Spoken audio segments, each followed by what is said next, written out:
Hello and welcome to AFL Fantasy 2025 with FPL D Unit. Yes, I'm keeping the name for AFL Fantasy. Yes, it is from my Fantasy Premier League, which is English Premier League, in case any of these new viewers are wondering who the hell is this guy.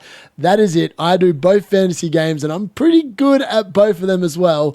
So we'll see how we go. Last year I finished top 5,000 in AFL Fantasy. So hopefully that is the aim this year. Finishing that. It is obviously much harder to finish higher up because there's way less people that play this, but there is a grand Toyota up for grabs, and hopefully I can provide some mild entertainment along the way. And if you are here because you follow my normal Fantasy Premier League videos, I'm going to teach you how to play AFL Fantasy. It starts next week. You got to get your team in before then. The league code is going to be on the screen as well, so make sure you join. It's a public league. It's just a points total. It's no head-to-head nonsense. And see if you can beat me pretty much, and that's what it's going to be about. Hopefully you enjoy it. If you do, please smash a like on the video. If you're here for the AFL Fantasy, please do that, and also feel free to subscribe as well. I'm going to be doing AFL Fantasy and FPL all in one on the one channel, so get used to it, and hopefully you like it as well. Because, yeah, it's just more of me pretty much talking nonsense, really. But without further ado, let's jump into it.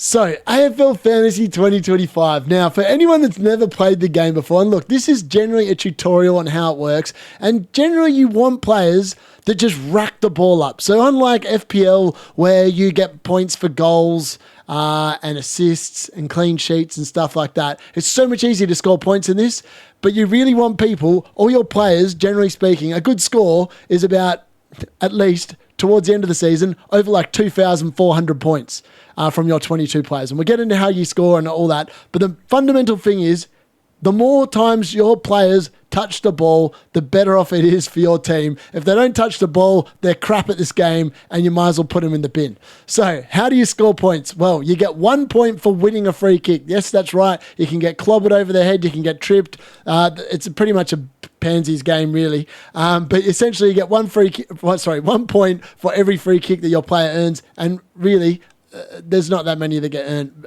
from any one particular player. Lots of marks. There are some players that love a mark, which is when you catch the ball, it stops play. That is worth 3 points every time a player does that.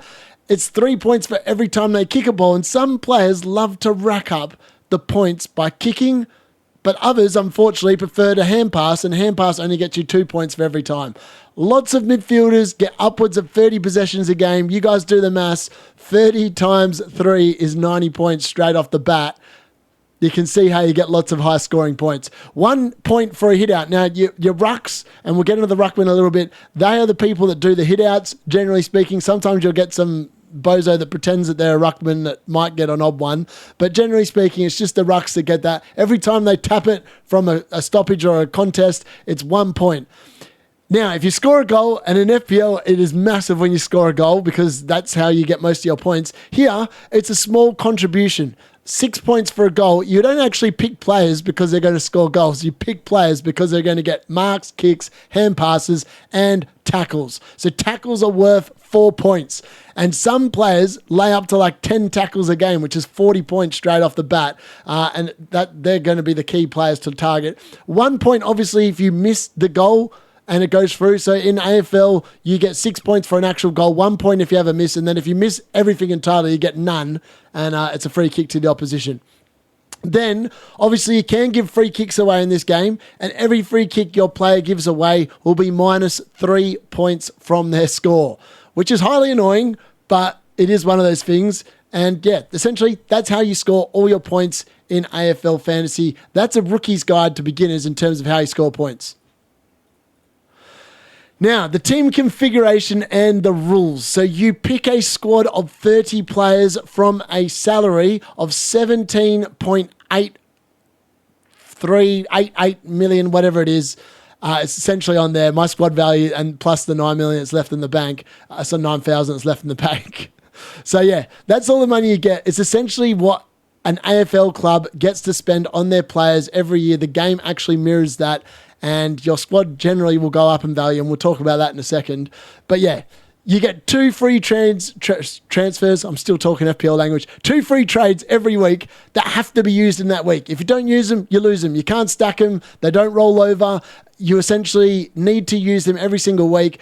They used to have it so you only had 20 trades for an entire season, but now it's 2 every single week. When you get to a buy round, quite often they will give you 3. So the mid-season buys, they give you 3 trades. And yeah, it's just essentially how it works. You're starting 22. So of your 30 players, 22 of them will score you points every single week. There will be 8 on the bench. They don't score your points unless one of your 22 doesn't score, and we'll talk about that in a second. Obviously, everyone has to pick a captain and a vice captain. Your captain, just exactly the same as FPL, earns double points. So you want someone that's going to go big. And honestly, last year I had a couple of captains that got me over 320 points in a round. Tristan Xeri, the man with the helmet, he was an absolute beast and racked up a lot of points as my captain last season. Vice captain is your backup. So if your captain somehow misses the game because they're laid out and they get injured in the warm-up or whatever, your vice captain will double instead. And you can also move it around between rounds. So we have loopholes in AFL Fantasy, right? So generally speaking, you want your vice captain to play first, because if your vice captain has an absolute monster game, you can then put the captaincy on someone that isn't playing, and your vice captain will double and get the points. It's a known rule and exploited. I'll talk for all these tips when I do my team later on. During bye rounds, obviously only your best 18 players will score points, because obviously some players just won't be playing and you only get 2 transfers every week. So instead of your team just being absolutely horrible and getting you no points, it's only best 18 players. So you just need to make sure that 18 of your 30 players are actually playing in the bye rounds, and will get you through that way. And you should structure your team for these bye rounds during the season. I'm not going to go into too much detail about that, because I don't actually factor in these buys until about week 6 or so into the season. Player prices go up and down, not based on how many people transfer in or trade in and out the players. It's based on what they score points-wise every single week. All right, so if your player does poor and gets like a score of like 20 or 30 points, their price is most likely going to go down. If they get a score over 100, you're 100% going to be making money. And that's where the strategy comes into it, because, you know, unlike FPL where you've got to sort of pick the different risers and stuff, in AFL Fantasy it's a lot more easier to do. Top 100 players overall win a hat, which is crap. They should do what FPL does and make it an actual decent prize. However, you do get a brand new car that's worth about $80,000, which is about £40,000 in case any of my UK listeners are following along. You get that as a prize. So if you win overall. So there is a good incentive to win, and there's a lot less people playing this game, which does make it a little bit easier as well. So again, the continuation of the team configuration and rules. 22 players take the field for you every week with 8 on your bench. So you have to have 8 defenders, of which 6 start, 10 midfielders, of which 8 start, which is where those 2 positions will be where you get most of your points. 3 rucks, of which 2 start. These guys can actually monster it as well. 8 forwards, and the forward lines this year are looking even starker than last year, of which 6 of them start, and 1 utility which does not start, but you can make them in your emergency. So of your 8 players that are on the bench, you have 4 emergencies from those 8 players, and if one of them happens to be sitting there with your emergency and one of your players on field misses the game for last minute illness or whatever, one of your emergencies, as long as you picked them in that correct position, will come on and take that person's place on the field for you, so you don't get a blank, all right, or a 0. Obviously, yeah, you do need to pick them as an emergency. If you haven't, they're not going to come and get your score. Yeah, so you don't get to use all 8. It's just whatever 4 that you have picked, and generally speaking, you try and cover 1 for each position in that, and hope that you don't lose 2 players from one position. Again, your captain scores double points if they do not play, and the VC does instead if your captain does not play. So this is my current team at the moment. I have $9,000 left in the bank. I've used $17.79 million of my budget in order to put this together. And this is my team reveal for season 2025. So Sam DeConning, I've liked enough what I've seen with there. I think he's going to be playing a different position. And look, honestly, I'm not going to go through all the best mids, defenders, etc., etc. I'll let everyone else that makes content do that. I'll just be providing expert analysis on it from week to week. Sam DeConning's really good. Matt Roberts looks like a lock, especially with Callum Mills going down with injury there. Bo Allen is just on the field as one of my rookies back there. Jordan Clark from my team, Fremantle. I'm excited. I had him all last year. I'm excited to have him again this year. Jaden Short from Richmond. I mean, Richmond are crap, so they're going to be conceding a lot of the ball. So you would expect him to rack up the points because it's going to be down there a lot, especially if he's taking kick-ins. At the moment, I've got Kobe McKercher in there. That may change. I'm a little bit unsure about that. I just put him in there because I had the money. And then I've got Josh Hay and Zach Reed filling up my bench rookie spots, my first-year players, my second-year players, the ones that are dirt cheap and hopefully going to make me some money to upgrade to better players. In the midfield, I've gone with Andy Brayshaw, but that's likely to become Caleb Strong between now and lockout next week. Levi Ashcroft joins his brother Will. I'm going for the double Ashcroft double here. I think they'll be really good. Clary Oliver, he comes in. I don't know what to think of him, but he's in and he's dirt cheap. I think he's going to way outscore that. With Butters not being there, I'm not sure if that's going to affect Rosie in terms of getting a tag, but I really like him at the moment, so he's in. Bailey Smith, I've clicked in the midfield just because of the fact that I've gone a bit rogue in my forward line and I might have to adjust this between now and the deadline. Nathan O'Driscoll comes in, another Freo boy. I'm loving the Freo players this year. I think he'll definitely increase on his starting price. And Sam Laidlaw, the number one pick last season in the draft, he makes it in there as the on-field rookie with Finn O'Sullivan and Lucas Camparelli, who's been super good for Carlton in the practice game. They make the thing there. Mark Pitnet's out for Carlton, so Tom DeConning is in as my second ruck behind the ex-Airy. What a man. They should just have him in this picture with a helmet. That would make it so much better. Harry Boyd from St Kilda is just ruck fodder, but he is on the bench, and hopefully he can tick over and make some sort of points there. Isaac Rankin, he's in. I don't know if he's going to stay in. I'd definitely like to look at Jason Horne-Francis from Port Adelaide, but at the moment he's there. Jack McRae, obviously everyone has to have him, along with Caleb Daniel and Bailey Smith. They are the three essential players that you need in the forward line, that can play in the forward line. Riley Sanders is in there as well at the moment because obviously Mateus Philippou went down with injury. Kako is in there as well. And Daniels I put in because I just feel like forward line's a bit hard to find decent players, and I think that he's going to be pretty good for GWS. Sam Davidson makes it onto the bench with Daniel Curtin, and another Fremantle player, Murphy Reid, makes it in as my utility. So I'm currently going with 4 rookies on field, which, for anyone that's wondering what is a rookie, it's a first-year player with a mix of premium players and value players. So my value players are the ones where I think there's a lot of upside, and they will make money in order to get me to a more premium player that's going to output more points, because obviously the lower price you are, the easier it is for your price to rise, and the higher your price starts at, the harder it is to maintain that price, and it's likely that they will come down, and that is the overall strategy. This is highly likely to change between now and the next week and a bit now, because I was meant to get this out a little bit earlier. First lockout, which is like the deadline. So at FPL, you have a deadline.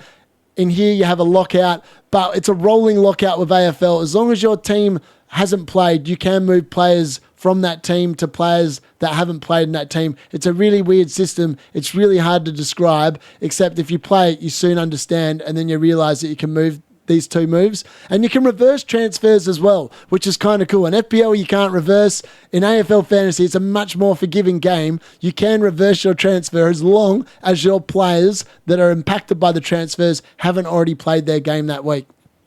And obviously, as I said there, you can alter players on the field from each particular week. Now, I'm going to show you how to actually log into Fantasy now and start the game from scratch. So this is the starting AFL page. To get onto this, you just need to type in www.afl.com.au. Remember, the league code there to join my league and take me on is 6N9DH73H. Now, you go up the top here and you find Fantasy, and it'll come up with a little thing that says Play AFL Fantasy. You click on that, and it will take you to this ID login or create your login. I've obviously already logged in, so it takes you to this place here. As you can see there, FPLD unit ready to go. View my team, and this is the landing page. It's exactly what I've just shown, but this is where you go to make your transfers. And up until the lockout, you can make unlimited transfers. So if there's a player you don't like, etc., then you can sort of roll with them. So as I can see here, Josh Fahey hasn't been selected. So that's one player that will definitely be leaving my team between now and round 1, which is when the first official lockout is.